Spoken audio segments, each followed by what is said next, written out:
नमस्कार. एमसेन न्यूजच्या गल्ली ते दिल्ली या खास शो मध्ये आपल्या सगळ्यांचं स्वागत आहे. लोकसभा निवडणुका आणि त्या अनुषंगानं असणारी रोजची चर्चा आणि त्यात असणारे रोजचे नवीन पाहुणे, आजचे जे पाहुणे आहेत ते खरोखर गल्ली ते दिल्ली आणि दिल्लीची चर्चा करावी, घडून यावी असे पाहुणे आहेत. माझ्यासोबत आहेत ज्येष्ठ पत्रकार व्यंकटेश केसरी सर. सर स्वागत आहे. तसेच माझ्यासोबत आहेत दुसरे जे ज्येष्ठ पत्रकार आहेत, त्यांचा मराठवाड्याचा खूप अभ्यास आहेत, असे एमसेन न्यूजचे सल्लागार संपादक आणि ज्येष्ठ पत्रकार संजय वरकड सर. सर आपलंही स्वागत आहे.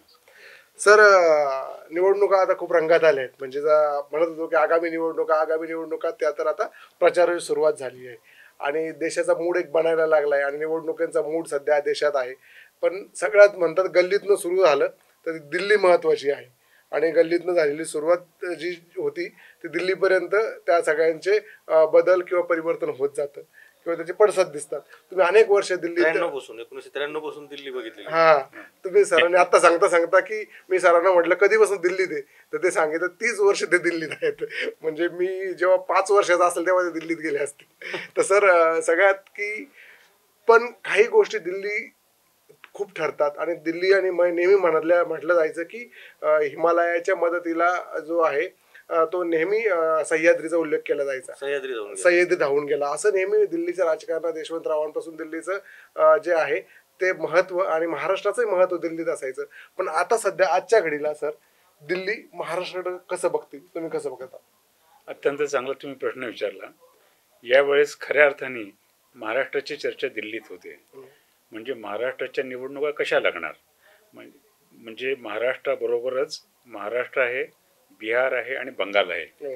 पण ह्या महाराष्ट्राने गेल्या 5 वर्षात ते राजकीय स्थित्यंतर पाहिली, जे बदल पाहिले आणि जे राजकीय जे बदल झाले ते आतापर्यंतच्या महाराष्ट्राच्या इतिहासात कधी नव्हतं. पूर्वी म्हणायचे की हे बिहार उत्तर प्रदेशमध्ये व्हायचं आणि आयाराम गयाराम हे हा शब्द एक राजकीय शब्दकोशात तो रूढ झाला. ते आया लाल होते आणि ते होते ते हरियाणातले होते. तर ते दिवसातून 3दा पक्ष बदलायचे असं म्हणायचे. तर महाराष्ट्राचा एका अर्थाने हरियाणा झालेला आहे. हा वेगळा भाग आहे. परंतु निवडणुकीमध्ये महाराष्ट्राचा मॅन्डेट काय असेल, कौल काय असेल, याच्याकडे दिल्लीतील सर्व राजकीय पंडित हे प्रामुख्याने बघतात. त्याचे 2 कारण आहेत की सर्वात जास्त लोकसभेची संख्या जी आहे ती उत्तर प्रदेशमधून आहे, ते 80 खासदार आहेत. त्याच्यानंतर महाराष्ट्र येतो, 48 खासदार आहेत.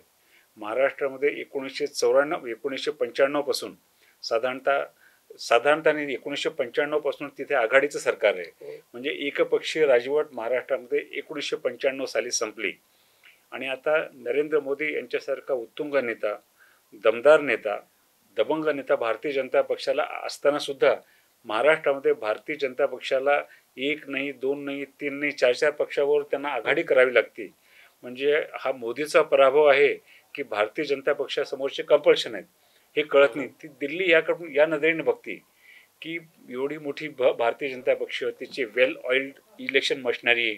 त्याच्यानंतर 2014ला त्यांनी पहिल्यांदा बहुमत एका पक्षाला मिळालं, 2019ला मिळालं. असं असताना सुद्धा महाराष्ट्रामध्ये आघाडी का?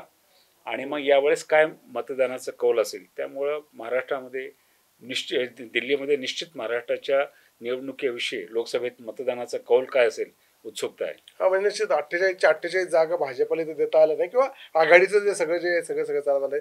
वरकड सर पण आहेत. सर, हा सरांचा मुद्दा महत्वाचा आहे की सगळी मशिनरी जी ती आहे ती भाजपला पुरवल्या गेली आणि ती भाजपच म्हणता येईल ना. सगळ्या याच्यातनं दिल्ली सध्या महाराष्ट्र बघत असणार आहे आणि त्याच्यावरती म्हणतात की युपी नंतर सगळ्यात जास्त लक्ष महाराष्ट्रावरती असतं की 48 जागा आणि सगळ्याकडे कसं. बरोबर. आणि नक्कीच आता केसरी सरांनी खूप महत्त्वाचा मुद्दा सांगितला की महाराष्ट्र हा अत्यंत महत्त्वाचं राज्य मानलं जातं आणि त्यांनी एक महत्त्वाचा मुद्दा असं मांडला की नरेंद्र मोदींसारखा एक दबंग नेता आहे आणि त्या नेत्याची एक लोकप्रियता शिगेला पोचलेली आहे असं भारतीय जनता पक्ष वारंवार दावा करते. असं असलं तरी तुम्ही 4 पक्ष सोबत घेऊन चाललेले आहेत. विशेषतः तुम्ही 400 पारचा नारा जेव्हा देतायत देशभरामध्ये आणि महाराष्ट्रामध्ये सुद्धा तुम्ही 48 पैकी महाराष्ट्राचा नारा तर त्याहीपेक्षा स्फोटक असा आहे. म्हणजे केंद्राच्या राजकारणात तरी 400 पार म्हणतात, पण इथं 45 पार असं म्हणतायत सगळेजण. त्यामुळे मला तो फारच स्फोटक वाटतो. मी कालही चर्चेत बोलताना विचार केला की 45 पार असेल तर राहिलेल्या 3 जागा भारतीय जनता पक्ष कुठल्या सोडत असतील किंवा ते आपल्याला जिंकू शकत नाही असं काहीतरी टास्क आहे की नाही खरोखर, की विनाकारण 45 पारचा नारा दिलेला आहे. पण तरी सुद्धा एक महत्त्वाचं असं आहे की ॲक्शन मोडवर ते आहेत. आपण एक लक्षात घेतलं पाहिजे. मी कधीही त्यांच्या ह्या सगळ्या नकारात्मक गोष्टीची खूप चर्चा झालेली की भारतीय जनता पक्षाची जर ताकदच असते तर मग त्यांनी दुसऱ्या पक्षाला सोबत घ्यायची गरज काय होती. एकनाथ शिंदेने घेतली तर मग परत अजित पवारांना घेण्याची गरज काय होती. मग राज ठाकरेंनी साकडं घालायची काय गरज होती. या सगळ्या प्रश्नावर खूप चर्चा झालेली आहे. खरं म्हणजे तिथंच त्यांचं पोलखोल झालेली आहे की भारतीय जनता पक्ष इतर कोणाच्या मदतीशिवाय महाराष्ट्रामध्ये त्यांचं जे स्वप्न आहे 45 पारचं किंवा थम्पिंग मेजॉरिटीचे खासदार निवडून आणायचे तर ते काही पूर्ण होऊ शकत नाही दुसऱ्याच्या मदतीने. ते सगळं तिथं पूर्ण झालेलं आहे. पण आता जो प्रश्न पडलेला आहे की हे सगळे मित्रपक्ष घेताना सोबत तुम्ही ज्या तडजोडीचं राजकारण आणलेलं आहे किंवा त्याची ज्याविषयी तुमचे स्लोगन होते की ना खाऊंगा ना खाणे दूंगा असे सगळे राजकारण होतं तर याचा खूप ऱ्हास झालेला आहे. म्हणजे अक्षरशः 70 कोटीचे भ्रष्टाचाराचे आरोप झालेले सिंचन घोटाळ्याचे अजित पवार आपल्यासोबत आहेत आणि ते डिमांडिंग पोझिशनमध्ये आहेत. म्हणजे ते असं म्हणतात की आम्हाला नाशिकची जागा सोडा, आमच्या ह्या जागा तुम्ही घ्या. विशेषतः धाराशिवची जागा त्यांनी ज्या पद्धतीने सोडून घेतली उस्मानाबादची तर हे सगळं लक्षात येतं की त्यांच्या मागण्या वाढलेल्या आहेत. आणि अशा सगळ्या परिस्थितीमध्ये 45 पारचा महाराष्ट्रात नारा देणारा भाजप हा काय म्हणतोय की आधी यांचं काय होऊ द्या नंतर भारतीय जनता पक्षाच्या मूळ लोकांचं म्हणणं आपण ऐकू. त्यामुळे भारतीय जनता पक्षामध्ये अंतर्गत खूप खतखत वाढलेली आहे. त्याचा काही परिणाम होतो का महाराष्ट्राच्या राजकारणावर तो पण फार महत्त्वाचा मुद्दा असणार आहे. सर या सर जे म्हणतायत ते कोण का महाराष्ट्राचं चर्चा आहे महाराष्ट्राची आहे. पण तुम्ही जे बघत आलंय की माझा प्रश्न आहे की दिल्लीत महाराष्ट्राचं जे वजन कायम असायचं म्हणजे यशवंतराव पासून तर शेवटचे नेते शरद पवारांपर्यंत ते काही प्रमाणात कमी झाल्याचं बोललं जातंय. मराठी माणूस किंवा महाराष्ट्राचं जे आहे दिल्लीतलं वजन कमी झालंय कसं बघतं. असं आहे की म्हणजे दिल्लीमध्ये महाराष्ट्राचा मुख्यमंत्री हा पंतप्रधानाच्या खालोखाल महत्त्वाचा मानला जायचा एकेकाळी. आणि महाराष्ट्रामध्ये म्हणजे राजकीय सत्ता होती त्यानंतर सहकारातून नवीन नेतृत्व निर्माण झालं होतं. 3 टायर सिस्टममध्ये म्हणजे हे जे जिल्हा परिषद नगरपालिका ह्याच्यातून नवीन नेतृत्व येत होतं आणि एका सिस्टममधून महाराष्ट्र वाढत होता. त्यामुळे दिल्लीतल्या कुठलेही मराठी खासदार असेल तर त्याला ते हलक्यात घ्यायचे नेते की बाबा हिची ताकद आहे, तुम्हाला भाषा येती न येती, तुम्ही पार्लमेंटमध्ये किती प्रभावीपणे बोलू शकता हा वेगळा भाग आहे. म्हणजे महाराष्ट्रातून पार्लमेंटरी झाले तसे म्हणजे त्या अर्थाने पाहिलं तर बॅरिस्टर नाथपै होते, मधु दंडवते होते. जॉर्ज फर्नांडिसला महाराष्ट्राने नॅशनल लीडर केला. जॉर्ज फर्नांडिस मूळचे कर्नाटकाचे. बंद सम्राट ही पदवी त्याला मुंबईने दिली, महाराष्ट्रातून दिली. असा हा म्हणजे ज्या महाराष्ट्राने ऐतिहासिकदृष्ट्या मोगलाशी संघर्ष घेतला आणि मोगलांच्या सत्तेला रोखलं तो एक भाव होता. आणि महाराष्ट्रामध्ये आपण मराठा म्हणतो पण तिथे मराठा ही मार्शल कम्युनिटी मानली जाते. ती जातीवाचक शब्द नाही आहे, तो प्रदेशवाचक आहे. जसं पंजाबी आपण म्हणतो म्हणजे मराठी, जाट, राजपूत हे लोक जे आहेत हे मार्शल आहेत. हे त्यांना तुम्ही लाईटली घेऊ शकत नाही. जसं आपण बरेचदा म्हणतो की मी दिल्लीसमोर झुकणार नाही. याचं कारण असं की कुठलाही मराठी मनुष्य कुठल्याही प्रदेशातला असेल, कुठल्याही जातीचा असेल, तो एका लेवल नंतर खाली असं तो चरणदास होत नाही. हा इतिहास त्याला ऐतिहासिक संदर्भ आहेत, त्याला भौगोलिक संदर्भ आहेत. त्यामुळे दिल्लीनी कधी महाराष्ट्राला गांभीर्यानेच घेतलेलं आहे, कधी हलकं घेतलेलं नाही आहे. परंतु कसं आता काय झालं की आता हळूहळू महाराष्ट्राचं दिल्लीतलं महत्त्व कमी होत चाललं. म्हणजे महाराष्ट्रामध्ये मुंबई आहे, मुंबईतली अर्थसत्ता आहे, भारताची ती आर्थिक राजधानी होती, त्याचं महत्त्व कमी करण्याचे प्रयत्न गेल्या 10 वर्षात झाले. त्याच्यानंतर सहकारातून आलेले नेतृत्व ते संपलं, ते बदनाम झालं, जे काय असेल तो एक भाग होता. नंतर महाराष्ट्राने म्हणजे बाळासाहेब ठाकरे हिंदू हृदय सम्राट ते म्हणायचे तर बाळासाहेब ठाकरेंनी मुंबईमध्ये बॉलिवूड आणि अंडरवर्ल्ड ह्या दोघांनी धक्के दिले होते. ते दिल्ली बघायचे की अरे ह्याच्यात काय ताकद आहे. त्यामुळे बाळासाहेब ठाकरे हे फक्त कार्टुनिस्ट होते, कार्टुनिस्टचे ते नेते झाले, नेत्याचे हिंदू हृदय सम्राट झाले. हे सगळं त्या दिल्लीला हे असे चमत्कार, हे धक्के बसायचे महाराष्ट्रातून. असे कुठलेही धक्के त्यांना ना तामिळनाडूतून बसले नाहीत, ना कर्नाटकातून नाही, ना मध्य प्रदेशातून नाहीत. थोडे बहुत धक्के बसले असले ते पंजाब आणि आसाममधून होते. त्यामुळे आता महाराष्ट्रामध्ये नेतृत्वाची प्रचंड मोठी पोकळी आहे. सत्तेत कोणी येईल कोणी जाईल, सत्तेमुळे माणसं मोठे होत नाहीत, मोठ्या माणसामुळे सत्तेला एक ताकद ऊर्जा मिळते. त्यामुळे ही पोकळी दिल्लीला ते लक्षात आलेली सध्या. त्यामुळे महाराष्ट्राचं वजन मला वाटतं दिल्लीतून कमी कमी होत चाललेलं आहे. बरं, एक असं की तुमच्या बोलण्यातून एक प्रश्न असा आहे की मला असं वाटतं की आता दिल्लीची जी मेथोडॉलॉजी राजकारण करण्याची जी पद्धत आहे महाराष्ट्राच्या बाबतीमध्ये खास करून की असं इथं महाराष्ट्रामध्ये एक की सगळ्यात सुप्रीमो लीडर भारतीय जनता पक्षाचे हे देवेंद्र फडणवीस आहेत. पण आता एकनाथ खडसेच्या प्रवेशाच्या वेळेस असं आमच्या सगळ्यांच्या लक्षात आलं की ते म्हटलं की मला अजून अधिकृत माहिती मिळालेलीच नाही. हा एक प्रश्न. पण दुसरा प्रश्न असा आहे की हे सगळे आता अजित पवारही कधी कधी जातात भेटायला अमित शहाना, किंवा एकनाथ शिंदे वैयक्तिक पातळीवर जाऊन बोलतात. तर हे नेमकं काय चालू आहे दिल्लीमध्ये, की म्हणजे देवेंद्र फडणवीस यांना पूर्णपणे विचारात घेतलं जातं, की परस्पर अमित शहा, अजित पवार आणि एकनाथ शिंदे गटाशी सुद्धा राजकीय गोष्टींच्या बाबतीमध्ये निर्णय घेऊन त्यांची चर्चा करून स्वतंत्रपणे निर्णय घेतात. हे महाराष्ट्राला फार कुतूहल आहे याविषयी. असं आहे की दिल्लीमध्ये ना एकनाथ शिंदेचं वजन आहे ना अजित पवारांचं, कारण ते फॅक्शनल लीडर आहेत, ते पूर्णपणे पक्षाचे नेते नाही आहेत. आता ते पक्षाचे नेते आहेत का नाही हे निवडणुकीनंतर कळेल. आता इलेक्शन कमिशनने त्यांना मान्यता दिली म्हणून तुम्ही त्या पक्षाचे सर्व होत नाही, लोकमान्यता पाहिजे. राहिला प्रश्न देवेंद्र फडणवीसचा. तर महाराष्ट्र कोण चालवतं? हे तिघही चालवत नाहीत. महाराष्ट्र चालवतात मोदी आणि शहा. हे त्यांची लाईन फॉलो करतात. ही देवेंद्र फडणवीसांची शक्ती जी आहे ही त्यांची किती आणि मोदी आणि शहांची शक्ती किती, हा महत्वाचा प्रश्न आहे. जर मोदी आणि शहाने जर आपली ताकद थोडीशी आखडून घेतली तर हे तिघही कुठे राहतील, हा भाग आहे. म्हणजे त्यामुळं की तुम्ही म्हणता त्याप्रमाणे हे अमित शहा, हे अजित पवार आणि एकनाथ शिंदे जाऊन तिथं भेटतात म्हणजे ते नजरेला नजर देऊन बोलू शकत नाहीत. म्हणजे बाळासाहेब ठाकरे शिवसेना प्रमुख असताना दिल्लीचे नेते मातोश्रीवरती यायचे. इव्हन उद्धव ठाकरेच्या वेळेस सुद्धा अमित शहा त्यांच्याकडे येऊन शेवटची जी त्यांच्या ज्या निगोशिएशन झाल्या त्या तिथं झाल्या.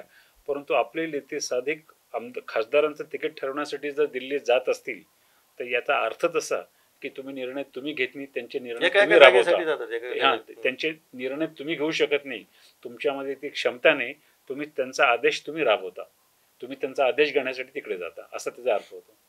भाजपच्या राजकारणावरती आणि सगळ्या याच्यावरती बोलतोय, पण सर काँग्रेसला पण मागच्या निवडणुकांमध्ये खूप म्हणजे चुकीच्या पद्धतीनं सगळ्या गोष्टी राबवल्यामुळे खूप काय म्हणता येईल त्याला मोठी हार इथं पत्करावी लागली होती. एकच जागेवरती समाधान मानावं लागलं होतं. काँग्रेसच्या काय चुका होतात आणि काँग्रेस ह्यावेळेस जे आहे दिल्ली महाराष्ट्र काँग्रेसकडे कसं बघते? फार दयनीय अवस्था आहे. म्हणजे महाराष्ट्रामध्ये काँग्रेसचा सपोर्ट बेस आहे. महाराष्ट्र उत्तर प्रदेश बिहार झालेला नाही. महाराष्ट्राला काँग्रेस काय हे महाराष्ट्राला सांगायची गरज नाही.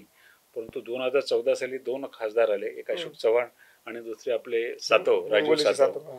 नंतर 2019 साली एकच खासदार आला, बाळू धानोरकर चंद्रपूरमधून, तेही काँग्रेसचे नव्हते, शिवसेनेतून काँग्रेसमध्ये गेले होते. असं कधी महाराष्ट्रात होईल ह्याची सूत्रम कल्पना ना दिल्लीला होती ना महाराष्ट्रातल्या लोकांना होती. काँग्रेसची ताकद आहे इथे, पण आता ही काँग्रेस संपवली गेली का ह्यांनी स्वतःच संपवली हा वेगळा भाग आहे. परंतु काँग्रेसला जनतेत आधार आहे. विठ्ठलराव गाडगे काँग्रेसचे प्रवक्ते असताना म्हणायचे की लता मंगेशकरचा आवाज, पोस्टाची पेटी आणि काँग्रेस हे भारतात कुठं सांगावं लागत नाही, हे प्रत्येक गावागावात पोहोचलेलं आहे. आता हा तुम्ही विचार करायचा की म्हणजे ह्याचं पुढे कसं न्यायचं काय नाही, ते किती चालू आहे ते पुढचं जे आहे ते, म्हणजे पोस्टाच्या पेटीचा किती उपयोग होतो हे काळ ठरवेल. सरांचं जे बोललं आहे ते. सर वरकर सरांकडे मला त्याच मुद्द्याला घेऊन पुढे जायचं आहे की सर या सगळ्या याच्यामध्ये काँग्रेसची जी अवस्था इथं सध्या झाली आहे किंवा सध्या म्हणता येईल की, पण तरी ज्या पद्धतीनं महाविकास आघाडी आणि महायुतीच्या जागा वाटप शेवटपर्यंत चाललाय तर यावेळेस महाराष्ट्रात एक वेगळी टफ होईल असं वाटतं. नाही, महाराष्ट्राची निवडणूक तर आता आपण बघतोच आहोत, ती टफ होईलच. परंतु रोज रोज ज्या बातम्या येतात, आपण ताज्या बातम्यांवर आजची बातमी मला फार अशी मुद्दा पूर्ण करा मला विजय वडेट्टीवार पण आता काँग्रेस सोडून जातील असं म्हणतायत. वर्ष आता काय होतंय की अशोक चव्हाणांसारखा नेता गेल्यानंतर, आणि अशोक चव्हाणांनी त्याच्यावर असं भाष्य केलेलं आहे की विशाल पाटलांचं काय चुकलं, विश्वजित कदमांचं काय चुकलं सांगलीमध्ये. तर असं कुठंतरी असं लोक जेव्हा बातम्या बघतात ना तेव्हा असं लोकांना वाटतं की आता राहिलेले कोण कोण लोक काँग्रेसमध्ये खरंच थांबणार आहे आणि ते कधी प्रवेश करणार आहे तिकडच्या बाजूला. आता अशी काही शाश्वतीच राहिली नाही. त्यामुळं लढत होताना काँग्रेस पक्ष ज्या पद्धतीने उमेदवार देतो, म्हणजे अगदी ताजंच उदाहरण सांगायचं की मी कालही सांगितलं होतं की काँग्रेस सारख्या राष्ट्रीय पक्षांना व्यंकटेश केसरी सरांचं म्हणणं मला खूप पटलेलं आहे. कारण बिहार आणि तिकडे उत्तर प्रदेशमध्ये काँग्रेस डिक्लाईन झालेले 4%, 7%, 11% असं काहीतरी मतदान लोकसभेला त्यांना मिळतं. तसं महाराष्ट्राची स्थिती नाही. महाराष्ट्र अजूनही काँग्रेस सोबतच फाईट करतोय. महाराष्ट्राला फाईट करायची म्हणजे काँग्रेस सोबतच फाईट करावं लागणार आहे. पण काँग्रेस ती किती ऊर्जा घेऊन उतरती मैदानामध्ये असं काही चित्र आत्ता जाणवत नाही. ते पॉईंट आउटच करत नाही उमेदवार. जिथं तुमचे बालेकिल्ले आहेत, जिथं तुमचं वोट बँक आहे, तिथं तुमचं मतदार बांधलेला मतदार आहे आणि विशेषतः नवीन मतदार तुमच्याकडे येऊ शकतो अशा ठिकाणी कुठल्याही पद्धतीचं संघटनात्मक काम नाही, जबाबदारीचं वाटप नाही. आज जर आपल्या छत्रपती संभाजीनगर जिल्ह्यापासून घ्या, जालना जिल्ह्यापासून घ्या, सिंगल पॉईंट माणूस मला असं सांगा या माणसाकडे गेल्यानंतर काँग्रेसचे निर्णय होऊ शकतात. असा एकही माणूस कुठल्याच जिल्ह्यामध्ये नाही. अपवादात्मक जिल्हे असतील इथं गेल्यानंतर ते पृथ्वीराज चव्हाणांसारखा एखादा माणूस झाला किंवा ठीक आहे तिथं पण लोकांना काँग्रेसच्या लोकशाहीनुसार विश्वजित कदम पण त्यांचं म्हणणं मांडू शकतो, पण अंतिमतः मला असं वाटतं की पृथ्वीराज चव्हाणांनी सांगितल्यानंतर सातारा सांगली जिल्ह्याचे प्रश्न निकालत निघू शकतात. तसा इकडे नेताही पण नाही असं. त्यामुळं काँग्रेसची अवस्था खूप वाईट आहे. आणि अशा परिस्थितीमध्ये आपण जे म्हणतो की दिल्लीला आता टक्कर देणारं एक महत्त्वाचं राज्य फुले शाहू आंबेडकरांचं राज्य आहे आणि हा जो घटनेला जो धोका निर्माण झालेला आहे त्याचा सगळ्यात मोठा उलट प्रवास हा महाराष्ट्रातून सुरू होणार आहे. तर ते पण एक वातावरण तयार झालेलं आहे निश्चित. असं फक्त त्याच्यावर हातोडा कसा मारतो विरोधी पक्ष. शरद पवारांनी सगळे गणित जुळून आणलेली आहेत, परंतु ती वोट बँकेचे ज्याला म्हणतो आपण मतांचं विभाजन कसं होतं याच्यावर सगळं अवलंबून असणार आहे. आजच्या स्थितीला तरी मी मराठवाड्यात जेव्हा बघतो तेव्हा भाजपच्या चारही जागा जिथं भाजपच्या जागा सुटलेल्या आहेत त्या चारही प्रचंड मोठ्या संख्येनं स्पर्धेमध्ये पुढे आहेत आजच्या घडीला. पुढं उद्या काय होईल मला माहित नाही. आणखी प्रचाराला सुरुवात खऱ्या अर्थानं मराठवाड्यामध्ये झालेली नाही. पहिल्या टप्प्यात ती जरी झाली, दुसऱ्या आणि तिसऱ्या टप्प्यातली सुरुवात अजून झालेलीच नाही. त्यामुळं महाराष्ट्रामध्ये नो डाऊट की असं म्हटलं जातं की महाराष्ट्राला मागच्या वेळेस सारखं जसं यश मिळालं भाजपला तसं मिळणार नाही. ती वस्तुस्थिती आहे. पण याच्याही पेक्षा मोठं यश जर मिळवायचं असेल तर अजूनही काँग्रेसनी खूप हातपाय हलवण्याची गरज आहे. हा म्हणजे सगळं त्याला मुद्द्याला की काल एका सज्जरच्या जिल्ह्यामध्ये कल्याण काळेंची जागा डिक्लेअर करायला इतका वेळ घेतला त्यांनी. त्याच्यावर कळतं की त्यांचं किती. आणि आपण महिन्यापासून चर्चा करतो कल्याण काळेच उमेदवार असेल. हेच महिन्यापासून जर आपण सांगितलं असेल की कल्याण काळेच उमेदवार आहे त्यांना वेळ मिळाला असता. त्यांना वेळ मिळाला म्हणजे काँग्रेसला कोण हरू शकतं स्वतः काँग्रेसची मजाकमध्ये म्हटलं जातं ते. जर सर अजून दिल्लीच्या अनुषंगाने अजून एक प्रश्न घेईल की सगळ्यात की शिवसेना फुटली आणि 2 शिवसेना झाल्या, राष्ट्रवादी फुटली आणि 2 राष्ट्रवादी आज इथं आहे. सगळं दिल्लीतली जी सगळी मोठी नेते किंवा इतर राज्य भाजप सोडून इतर राज्यातले पक्ष किंवा सगळे राजकीय विश्लेषक या फुटीकडे कसं बघतात, म्हणजे वेगवेगळ्या हे करणं आणि हे सगळं काय चर्चा होती दिल्लीमध्ये? असे की याचे 2-3 अर्थ निघतात. एक अर्थ असं की शिवसेना आणि राष्ट्रवादी एकत्र राहिले असते आणि काँग्रेस बरोबर त्यांनी जर सरकार चालवलं असतं महाविकास आघाडी तर त्यांना भारतीय जनता पक्षाला त्यांना 2024 साली हरवणं अवघड होतं. म्हणून त्यांच्या व्यापक स्ट्रॅटेजीचा भाग म्हणून हे पक्ष फोडण्यात आले. त्यात आपण हिंदीमध्ये कमजोर कडी म्हणतो. म्हणजे जे कुठेतरी अडकलेले आहेत त्यांना बाहेर घ्या. त्यांना बाहेर घेतल्यानंतर मग जर हे लोक एवढे स्ट्रॉंग होते तर ह्यांना गुवाहाटी आणि पणजीला जायचे काही कारणच नव्हतं. पक्ष यापूर्वी फुटलेले आहेत, महाराष्ट्रात राहून फुटलेले आहेत. म्हणजे त्यांना तिकडे गेले हे भीतीने गेले होते. नंतर ते म्हणाले की सरकार यांचे आम्हाला मारले असते, आता परत छाती कोण म्हणतात, त्यात काही अर्थ नाही. तर बीजेपीच्या व्यापक धोरणाचा भाग होता की महाराष्ट्र त्यांना पाहिजे, महाराष्ट्र पाहिजे. मला भीती अशी की जर तिसरी टर्म मिळाली तर मुंबईचं महत्त्व कमी करतील आणि महाराष्ट्राचं राजकीय छाटणी सुरू होईल. विदर्भ वेगळा करू शकतात, कारण तशी संघाला मुंबईपेक्षा नागपूरचं आकर्षण आहे आणि त्यांच्या ते एकूण त्यांच्या व्यापक त्या स्ट्रॅटेजीमध्ये की विदर्भ राज्य हे आयडियल होऊ शकतं. महाराष्ट्रात मुंबई गेली तर उर्वरित महाराष्ट्रामध्ये तुम्हाला त्यातून आव्हान मिळू शकत नाही. छोटी राज्य करण्याचं एकमेव कारण म्हणजे एक कारण असतं की त्याचा विकास व्हावा, दुसरं कारण असं की ते अंकित राहतात, रूल करतात, अंकित राहतात आणि काही झालं की मदतीला आपल्याकडे येतात. मग आपण त्यांना डॉमिनेशन तुमच्या सत्तेला आव्हान मिळत नाही. शासन करणं म्हणून स्मॉल स्टेट स्ट्रॉंग सेंटर हे संघाची आणि भारतीय जनता पक्षाची भूमिका राहिलेली की स्ट्रॉंग सेंटर असेल तर मग तुम्ही 50 वर्ष म्हणालेच अमित शहा पुढचे 50 वर्ष आमचेच म्हणून. तर ती एक भीती. तर त्यामुळं की हे दोन्ही पक्ष फोडण्यात आले. हे दोन्ही पक्ष फोडण्यात आल्यानंतर आयडियल असं होतं की त्यांनी तिघांना घेऊन जायला पाहिजे होतं. ते राज ठाकरेंना काय घेतात याचा अर्थ का भीती वाटते. म्हणजे तुम्ही परीक्षेचा अभ्यास केल्यानंतर जाईपर्यंत तुम्ही गाईड का वापरता जर तुमचं टेक्स्ट बुक चांगलं असेल तर. म्हणजे यांच्याकडे चांगली मशिनरी आहे, संघाचा भरभक्कम पाठिंबा आहे, महाराष्ट्रामध्ये मोठ्या प्रमाणात नागरीकरण अर्बनायझेशन होते. अशा वेळेस काँग्रेसचा बँक म्हणजे सपोर्ट बेस कमी कमी होत चाललेला आहे. मग तुम्ही एकट्याने गेलं पाहिजे. तुम्ही मध्य प्रदेश, छत्तीसगड, राजस्थान, कर्नाटक तुम्ही एकट्याने जाता. आता कर्नाटकात देवेगौडवर बीजेपी गेलेली आहे, उत्तर प्रदेशमध्ये एकटे जातं. मग महाराष्ट्रात का जात नाही तुम्ही, हा एक प्रश्न येतो. नक्कीच. म्हणजे ज्या पद्धतीनं की नेहमी इथंही चर्चा राहिली सगळ्या पक्षफुटीची ती दिल्लीत कायम आहे आपल्याकडे ज्या पद्धतीने बघितलं. पक्षफुटीचं मला आपण आयाराम गयारामवर फार चर्चा केली, पण आता आपण जे म्हटलं की आता अजित पवार आणि एकनाथ शिंदे अजून निकाल लागेल वगैरे, पण देशामध्ये साधारणतः महाराष्ट्रात चर्चा सुरू आहे. पण हा पक्षच पळून नेण्याचा जो ट्रेंड महाराष्ट्राने आणला तो पक्ष तुमचा नाही, आमचाच आहे. दोन्ही पक्ष भारतात झाला नव्हता, असं झालं नव्हतं. याच्यावर दिल्लीमधून काय, दिल्लीत काय दिल्ली हसते. म्हणजे याच्यामध्ये इलेक्शन कमिशनने आतापर्यंत कोणता पक्ष खरा आणि कोणता पक्ष खोटा हे सांगितलेच नाही. ज्या पक्षात वाद आहेत तिथं ते इलेक्शनचं जे निवडणूक चिन्ह ते ते गोठवायचे. आणि म्हणायचे बाकी तुम्ही लोकांसमोर जा. इथं म्हणजे निर्णय तिने घेतले, तुमचा खरा आणि तुमचा खोटा. त्यात पुन्हा वाद झाले की तुम्ही खरा आणि खोटा कशाच्या आधारे म्हणता. आमदार खासदाराच्या आधारे म्हणता की तुम्ही तालुका पातळीवर तुमचे जे मेंबर्स आहेत ते हे घोटाळे झाले. त्यामुळे सुप्रीम कोर्टात ती प्रकरणं अजून आहे ते. आणि सुप्रीम कोर्टाने जो जो पाच जजेसचं जे बेंच होतं त्याने जो निकाल दिला होता त्यावरती त्यांनी प्रश्नचिन्ह केलेलं आहे. दिल्ली ही हस्ती म्हणजे इलेक्शन कमिशन कसं काय निर्णय देऊ शकतं हे इलेक्शन कमिशनने आपल्या कक्षा ओलांडलेल्या आहेत. आता त्याचा जो निर्णय इंटरप्रिटेशन असेल ते सुप्रीम कोर्टात होईल. परंतु असं आक्रीत आपण मराठीत म्हणतो आक्रीतच सगळं घडतं महाराष्ट्रात. 2019 पासून आता पण सगळं आक्रीत घडलेलं ते. म्हणजे ह्याला लॉजिक नाही आहे, ह्याला भूमिका नाहीत. अपॉर्च्युनिझम हीच भूमिका झालेली. संधी साधूपणा हाच जर स्ट्रॅटेजी असेल महाराष्ट्रातले लोक. म्हणून ते सध्या जे सर्वे येतात ना त्या सर्वेमध्ये असं सांगितलं जातं की पक्ष फोडण्याचं लोकांना आवडलेलं नाही आहे. तर त्यामुळं आता पाहायचं जनता मायबाप असेल. हा नक्कीच याच मुद्द्याला घेऊन सर शेवटचा प्रश्न दोघांनाही मला विचारायचा आहे की एक देशाचा मूड आणि एक महाराष्ट्राचा मूड असतो की देशाचा एक मूड सगळीकडे एक वातावरण असतं. ते दोन मूड एकत्र असेल की महाराष्ट्रातनं काही वेगळा मूड असेल. महाराष्ट्रात वेगळा मूड दिसतो. म्हणजे अयोध्येतल्या राम मंदिराचा आता तुम्ही स्वतः मैदानात फिरता, तुम्ही दिवसेंदिवस तुम्ही लोकांना दैनंदिन भेटता. अयोध्येचं सांगितलं की अयोध्येमध्ये राम लहरी मंदिर झाल्यानंतर ती दिसते का. त्यांचे जे वोट बँक आहे त्यांना तो अपील आहे. परंतु इथं आता इथं कुठला मुद्दा आहे हा.